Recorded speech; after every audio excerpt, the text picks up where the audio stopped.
Hi friends, thank you for subscribers viewers అండి. నవడేస్ cost of living చాలా ఎక్కువ అయిపోతుందండి. అంటే పల్లెల నుంచి పట్టణాలకు వచ్చినప్పుడు ఒక ఖర్చు ఉంటుంది, పట్టణాల నుంచి ఇంకా మెట్రోపాలిటన్ సిటీస్ అట్లా వెళ్ళినప్పుడు ఇంకో ఖర్చు ఉంటుంది. సో కాస్ట్ ఆఫ్ లివింగ్ చాలా ఎక్కువైపోతుంది. ఇంకా అది విదేశాల్లో అయితే ఇంకా విపరీతంగా ఉంటుంది. మనం పల్లెల్లో అంటే ఏం దొరకవు, పట్టణంకి వెళ్ళి అదే దగ్గరలో ఉండే ఏదన్నా మండలికి వెళ్ళి తెచ్చుకోవాలి. మండలం వాళ్ళు నెక్స్ట్ తాలూకాకి వెళ్తారు, తాలూకా వాళ్ళు అలా డిస్టిక్టు ఇంకా పెద్ద పెద్ద సిటీస్కి వెళ్ళి తెచ్చుకుంటూ ఉంటారు.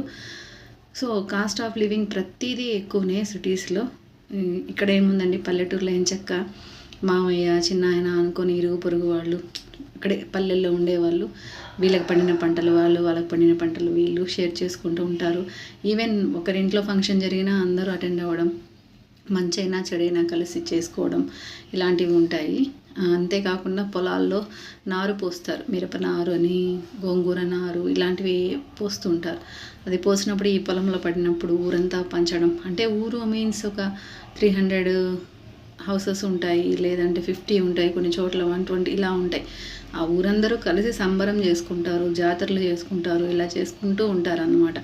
సో అదే సిటీలోకి వచ్చేటప్పటికి, కొంచెం మండల కేంద్రాల్లోకి వచ్చేటప్పటికి ఎవరి పాటికి వాళ్ళు ఉంటారు, హాయ్ బాయ్ అన్నట్లు ఉంటారు. పక్కింట్లో ఫంక్షన్ ఉన్నా వెళ్తారు, అది వేరు. ఇలా ఉన్నంత ఖర్చు తక్కువ సిటీలో ఉండదు. ఇక్కడికి వచ్చేటప్పటికి ఏమైపోతుందంటే ఇరుగు పొరుగు వాళ్ళని చూసి వాళ్ళది తెచ్చుకున్నారు, మనం ఇది తెచ్చుకోవాలి, ఇలా ఉంటాయన్నమాట. సో ఇక్కడ రిలేషన్స్ ఎట్లుంటాయి సిటీస్లో అంటే, కొన్ని చోట్ల బాగుంటాయండి, కొన్ని చోట్ల పక్కింట్లో ఏం జరిగినా కూడా మనకు తెలియదు. వాళ్ళ లోకం వాళ్ళదే, మన లోకం మనదే. కొంతమంది పలకడానికి కూడా ఇష్టపడరు.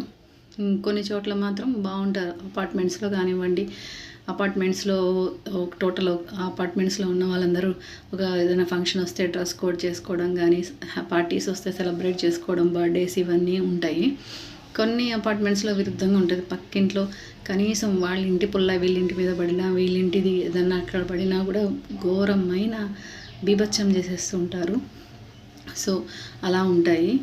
ఇది కాస్ట్ ఆఫ్ లివింగ్ పల్లెలతో పోల్చుకుంటే సిటీలో మండల్స్లో ఎక్కువ ఉంటాయి. అక్కడ నుంచి సిటీస్లో ఉంటాయి, సిటీస్లో నుంచి మెట్రోపాలిటన్ సిటీలో ఇంకా ఎక్కువ ఉంటాయి.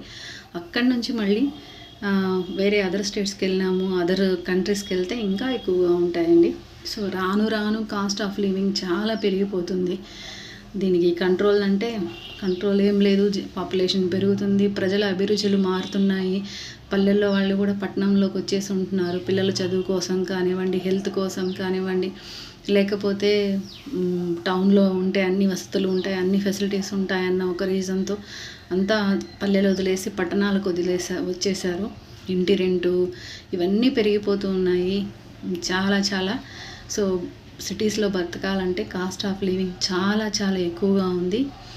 దీన్ని మనం ఏం చేయలేమండి. ఎంత పొదుపు చేసుకున్నా, ఎంత ఇది ఉన్నా అది ఖర్చు అవుతూనే ఉంటుంది. సిటీస్లో అయితే ఇంకా మూవీస్ ఉంటాయి, మాల్స్ ఉంటాయి, ఇవన్నీ ఉంటాయి. సో ఎప్పుడో ఒకసారి వెళ్ళాలనిపిస్తుంది, పార్కులు ఇవన్నీ ఉంటాయి. సో అట్లా మనకు ఆనందం దొరుకుతుంది, దానికి తోడు ఖర్చు పోతూ ఉంటుంది. సిటీలో పల్లెల్లో ఉంటే అక్కడ వాతావరణం, పల్లెలు, ఆ చేలు ఇవి ఇట్లా ఉంటాయి. సిటీకి వెళ్తే ఆ లైఫ్ వేరు. సో కాస్ట్ ఆఫ్ లివింగ్ ఎక్కువ అవుతుంది. చూసుకొని ఖర్చు పెట్టి పొదుపు చేసుకుంటే మనకి అది అవసరాలకి పనికొస్తుంది. అది అండి కాస్ట్ ఆఫ్ లివింగ్ని వీలైనంత వరకు వృధా తగ్గించుకొని మనం సేవింగ్ చేసుకుంటే ఈ రోజుటి రూపాయే రేపటి పెట్టుబడి మనకు అవుతుంది. అది సింపుల్గా అందరూ బాగుండాలి, అందులో మనం ఉండాలి. థ్యాంక్ యూ అండి. కొత్త వాళ్ళు ఎవరన్నా ఉంటే సబ్స్క్రైబ్ చేయండి. Thank you so much.